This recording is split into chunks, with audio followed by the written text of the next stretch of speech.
today's episode, I'm going to share with you everything that you need to know to begin day trading today. My name is Ross Cameron. I'm a full-time trader, and in this episode, I'm going to share with you 27 years of trading knowledge. I'm going to walk you through the basic concepts of how trading works. I'm going to share with you how to find the strongest stocks to trade on any given day. I'm going to teach you how to analyze those stocks both from the perspective of fundamental analysis and technical analysis. That means I'm going to teach you how to read candlestick charts, how to analyze the correct places to buy and sell, how to manage your risk, and I'm going to present to you a trading plan with a written step-by-step strategy that you can implement in your own trading starting today. And even better, I'm going to show you how to get started without taking any risk. I'm going to teach you to trade in a simulated environment. That way you can practice the strategy that I'm trading every single day and that you're learning without risking real money. Once you meet the certain metrics for success in the simulator, I'm going to teach you how to transition from simulated trading to real money. I first got interested in the market during the dot-com bubble of the late 1990s. All of my experience in the market culminated with me funding an account with $583.15 and growing it to more than $10 million of verified and independently audited trading profits. Now, I'll be the first to tell you that my results are not typical, but it is my unique experience that puts me in the position to be able to share with you what is actually working in today's market. Because guess what? I show up to trade every single day. And so everything I'm sharing with you, the strategies, the techniques, are being put to the test with real money by me every single day. Now, before we jump into this episode, I want to caution you of one thing. If you don't have the attention to watch just 5 minutes of this episode before you click away and get distracted and do something else, I've got some bad news for you. You probably don't have what it takes to be a successful trader. The reason I say that is because success in trading requires a tremendous amount of dedication, discipline, and drive. But if you really want to learn, if you're ready to learn, I'll tell you what, I'm going to share my strategy with you. So all you have to do is bring the 3 Ds. You bring the dedication, the discipline, and the drive, and we can make some fun stuff happen. So let's go ahead and jump into this class. Now I'm going to go ahead and make this slide deck full screen. We have a lot of topics to cover today. I'm going to be condensing 27 years of trading knowledge into this ultimate guide of how to start day trading. And I want to begin by helping you identify your purpose. Let's jump onto the whiteboard. This is the reason why you want to day trade. Now, I think for a lot of people, they come with this very simple answer that it's about the money. And while I think that that's fine to be motivated by money, I want to take it a step further and help you identify what is it that this money is going to help you achieve. The reason I think it's really important to clearly identify your purpose is because learning to trade can be very difficult. I sometimes say that this is the hardest easy job in the world. And the reason I say that is because on the one hand, sitting here and punching a couple of keys and then looking at your P&L and being up $3,740.04, as you can see I am this morning in less than 90 minutes, is pretty impressive. That's certainly nothing like swinging a hammer up on a roof in July, right? I mean, this is a very cushy job, but it's also very hard. And the area that it's hard is that, and this is the blessing and the curse of the market, is you can actually spend years struggling to just make $10 a day. And you might think, this is crazy. I'm not trying to drive a Lamborghini. I'm not trying to do anything fancy. I'm just trying to make $10 a day. Why is this so hard? And the reason that it is so hard is because you won't make $10 a day consistently until you have a consistent system and a process or a strategy that you follow every single day. But here's the blessing of the market. Once you have that strategy, why would you stop at $10 a day? Let's say you're making $10 a day trading with 10 shares.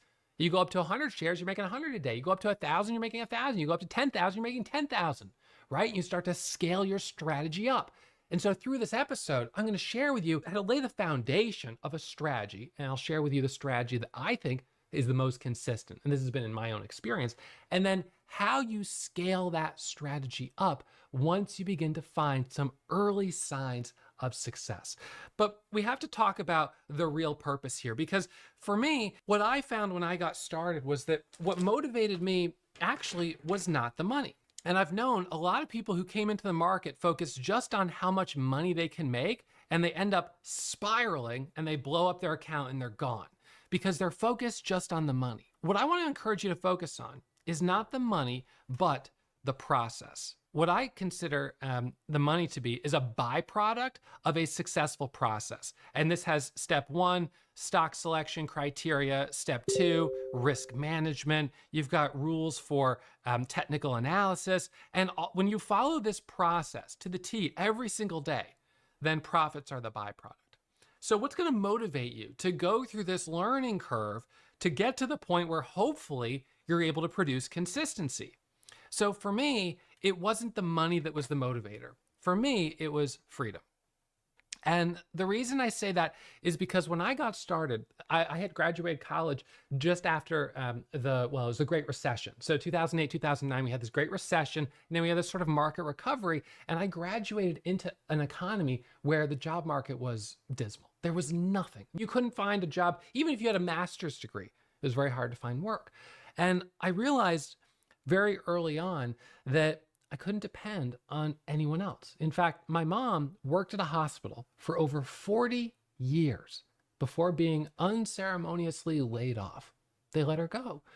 And to me, that was really sad that someone could have that much tenure and that much loyalty to one place, and they don't have loyalty to you. So you have to put yourself first. And having seen that, and that happened right when I was finishing college, seeing that firsthand just gave me this, it just gave me such a terrible feeling about entering the job market. What's the point? There's a quote by Jim Carrey. He says that one of the things his father taught him is that you can work very, very hard doing something you don't like and still fail. So you might as well try to do something you really love. That's not word for word, but it's something like that. And that really resonated with me. So for me, when I came into the job market, I was at a point in my life where my father had just passed away. I was a young adult. I was kind of on my own, trying to figure out what I was going to do. I had a college degree that felt more or less useless. And I wanted to find a way that I could cover my cost of living so I could spend time figuring out what I really wanted to do with my life. That was my goal. And I wanted to find a job where I could make that kind of money without having to work 8-10 hours a day, because then that would take up all of my time and I wouldn't be able to spend time exploring the things I might really like to be doing with my life. And so I had a friend that had made money trading penny stocks in high school. He made $16,000 on a penny stock. And as a young man would, who's in high school, he bought a used Nissan Pathfinder. He bought a big screen TV in his basement. And he even had one of those arcade machines, like an old arcade machine that they used to have at Pizza Hut. And it was amazing. But that inspired me. When I got out of college, I thought, if Ben could do it, maybe, just maybe, I could do it too. And so I came into the market with this goal of just trying to find maybe 1 or 2 opportunities a year, thinking that would be enough to maybe make $30,000, $50,000 just to keep my head above water while I figure out what I really want to do. So for me, my motivator for learning how to trade was freedom, the potential to be my own boss, essentially to be self-employed. But the problem with a lot of times where you're self-employed is that your clients become your boss. If you're self-employed as a contractor, a general contractor, a subcontractor, something like that, you still sort of have a boss. I mean, you're your own boss, but only sort of. So freedom, the ability to be my own boss, and something that I really admired in trading was time. That I could have more time in my life. Because what I knew was that most active traders were really only trading for a few hours each day. And then the rest of the day, they had all this time to do other things that they might like to do, or even have second or third sources of income that they're generating from that time. So for me, trading wasn't something that I was planning on doing for 8 hours a day or 40 hours a week. It was something that I thought could also supplement other things that I might start doing. I just wasn't sure what those things were just yet. Now, as we go through the class, one of the things that I'm going to encourage you to do is to actually print out some of the perfect examples of charts to put them around your desk. So it's inspiration. When you see an A quality setup, you'll reference that chart and you'll be like, oh, wait a second, I know that, right? I printed this out from Ross's PDF or whatever. So I've got it right here. That's what I'm looking for. Now I'm seeing it in real time. Boom. But what I also encourage you to do is to sort of put that image of the life that you want around your desk. This is the life of self-sufficiency. This is the life of freedom. This is the life of spending more time with my family, because that is what's going to help you stay disciplined in those moments where you need to dig deep, where you need to dig deep because learning to trade is difficult, because you're getting frustrated, because perhaps you've taken a loss. And while it may only be in the simulator, you may feel that moment of disappointment. And I want you to understand that you're not alone in feeling that way. I feel those same feelings. I get really frustrated at times when I have a big loss. I get disappointed. The difference between me and perhaps a beginner trader is that I don't act on those emotions. I've gotten better at having the discipline to recognize that I'm feeling frustrated, I'm feeling emotionally activated, and if I continue to trade in this state of mind, I will not be trading at 100%. And that's why the next topic that we have to cover is on mindset. The mindset of winning. Something that I've noticed in the market, which I think is really unfortunate, is that sometimes it feels that the people who need the money the least are the ones who make the most. And it's the traders who really desperately need money, like I did when I was getting started, who really struggle. And why is that? I think that all ties together to mindset. So success is about, in a lot of ways, a state of mind. Traders who have a lot of money, who come into the market and they already have a lot of money, whether it's because they had another job or they have savings or whatever, it doesn't matter. They come into the market with money. They come in with a certain degree of confidence. They don't need to make money from trading this week or this month to pay their bills, the way someone like you or I might.